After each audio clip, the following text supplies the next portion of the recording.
વડોદરામાં ભાજપના પૂર્વ કોર્પોરેટરના પુત્રની હત્યા થાય છે અને પરિવારજનનો આક્ષેપ છે કે તેમના દીકરાની હત્યા પોલીસની નજરની સામે થઈ ગઈ। ભાજપ નેતાના પુત્રની હત્યા બાદ વડોદરામાં ભારે વિરોધ જોવા મળ્યો તો આરોપીને લઈ જતી વાન પર ટોળાએ પથ્થરો પણ ફેંક્યા। શું છે સમગ્ર વિગત વાત કરીશું આ વિડીયોમાં। વૈષ્ણવજન તો તેને કહીએ જે પીડ પરાઈ જાનાને રે। નમસ્કાર, નવજીવન ન્યૂઝમાં આપનું સ્વાગત છે। હું છું જયંત દાફડા। સંસ્કારી નગરી કહેવાતું શહેર વડોદરામાં ગઈકાલે એક હત્યા થાય છે અને આ હત્યા ભાજપના પૂર્વ કોર્પોરેટર રમેશ પરમારના પુત્ર તપન પરમારની થાય છે। સૈયાજી હોસ્પિટલના કમ્પાઉન્ડમાં હત્યા કરી દેવામાં આવે છે। આ બનાવ બનતા જ લોકોના ટોળે ટોળા હોસ્પિટલ પર દોડી આવે છે અને આખા બનાવની શરૂઆત થાય છે નાગરવાડ વિસ્તારથી। આરોપ એવો છે કે નાગરવાડ વિસ્તારમાં અગાઉ બાબર પઠાણ અને તપન પરમારના મિત્રો વચ્ચે ઝઘડો થયો હતો અને બાબર પઠાણે તપનના મિત્રોને છરીના ઘા માર્યા હતા, જેથી સારવાર માટે સૈયાજી હોસ્પિટલ લવાયા હતા। જ્યાં તપન સૈયાજી હોસ્પિટલ બહાર ઊભો હતો ત્યાં બાબર પઠાણ આવી પહોંચે છે અને બંને વચ્ચે માથાકૂટ થાય છે અને બાબર પઠાણે તપનને છરીના ઘા મારી દીધા। આ મામલે વડોદરાના ડીસીપી પન્ના મોમાયાએ શું માહિતી આપી તે સાંભળો। કાયબા પોસ્ટ વિસ્તારમાં આવેલ જે મહેતાવાડી છે તે વિસ્તારમાં મોડી રાત્રે હિન્દુ યુવક અને મુસ્લિમ યુવકની વચ્ચે બોલાચાલી થઈ અને તે ઝઘડોમાં પરિણમી એમાં હાથાપાઈ થયેલી હતી। જે અનુસંધાને તમામ બંને કોમના વ્યક્તિઓ એસએચ હોસ્પિટલ ખાતે દાખલ થયેલા હતા સારવાર માટે।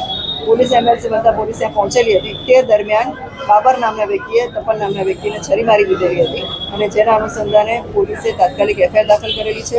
આરોપીને અટક કરવા માટે કાર્યવાહી કરેલી છે। ફૂટેજ ચેક કરીને અમે લોકો આરોપીને આઈડેન્ટિફાઈ કરવા માટે કાર્યવાહી કરી રહ્યા છીએ। એફએસએલ અને અન્ય પુરાવા એકત્ર કરી અને ખૂબ કડક કાર્ય કરવા માટે અમે કાર્યવાહી હાથ ધરેલી છે। એ ફૂટેજ ચેક કરીને અમે કાર્યવાહી કરી। મેમ, કઈ બાબત માટે અહીંયા ઝઘડો થયો હતો, શેની અદાવત હતી? એ હાલ તપાસ ચાલી રહી છે। પોલીસ જાપ્તાની અંદર હતા અને આરોપી દ્વારા આવી રીતના હત્યા કરવામાં આવી, પરિવારજનોનો આક્ષેપ છે। એ બાબતે ઇન્કવાયરી પણ આપવામાં આવેલી છે। આ બનાવમાં પોલીસે બાબરની ધરપકડ કરી છે। જ્યારે પરિવારજનનો આરોપ છે કે જ્યારે આ હત્યા થઈ ત્યારે બાબરની સાથે પોલીસ પણ હતી અને પોલીસની હાજરીમાં જ આ બનાવ બન્યો છે। સાથે જ પરિવારજનનું કહેવું છે કે પોલીસ બાબરને હોસ્પિટલ લઈને આવી તો તેની પાસે હથિયાર ક્યાંથી આવ્યું। જો કે હાલ પોલીસે આ મામલે આરોપીને ઝડપીને તપાસ શરૂ કરી છે। આજે સવારે જ્યારે કારેલીબાગ પોલીસ સ્ટેશને આરોપીને લાવવામાં આવ્યો તે દરમિયાન મોટી સંખ્યામાં તપનના પરિવારજનો ત્યાં આવી પહોંચ્યા હતા અને હોબાળો મચાવ્યો હતો। આરોપીને લઈ જતી વાન પર ટોળાએ પથ્થરમારો પણ કર્યો હતો। પહેલા તો પોલીસ સ્ટેશને કેવો માહોલ જોવા મળ્યો હતો અને આ અંગે મૃતકની માતાએ શું કહ્યું તે સાંભળો। અમે ભાઈ ઘેર હતા, મને ખબર નહીં, મારા છોકરો એક હાથે હતો ને એને કીધું તમે ચાલેવા ગયા ને તો આ કઈ હંતાઈ હશે કે ગાડીની મારી પોલીસ હતો, એની બૈરી હતી, બૈરી હોય ખબર નહીં, કોઈ હશે બુરખાવાળી, એને કોઈ ચાકુ બાકુ આલ્યું, એને ચાકુ આલ્યું, પોલીસ વાળા એને જાલી રાખ્યો। એલા જેને માર્યું ને પેલા એ જાલી રાખ્યો હતો અને એ મારતો હતો બે જણા થઈને અને મારો છોકરો નિર્દોષ એકલો હતો। તઈ કોણ એનું? પોલીસ વાળા કને બંદૂક નથી। પોલીસ વાળા હું સેવા કરે, હું ઉલટા મારી નાખે છે નિર્દોષ લોકોને, કશી સેવા નહીં કરતા। આમ જ્યારે આરોપીને લઈ જવામાં આવી રહ્યો હતો ત્યારે ઉશ્કેરાયેલા ટોળાએ પોલીસની વાન પર પથ્થર ફેંકતા પણ નજરે પડ્યા હતા।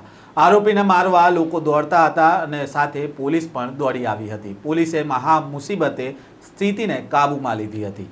ભાજપના પૂર્વ કોર્પોરેટરના પુત્રની હત્યા થતાં કારેલીબાગ પોલીસ સ્ટેશનનો સ્થાનિકોએ ઘેરાવ કર્યો હતો અને પોલીસ પર કાર્યવાહી ન કરવાનો આરોપ લગાવીને સ્થાનિકોએ સૂત્રોચ્ચાર કરીને હોબાળો મચાવ્યો હતો।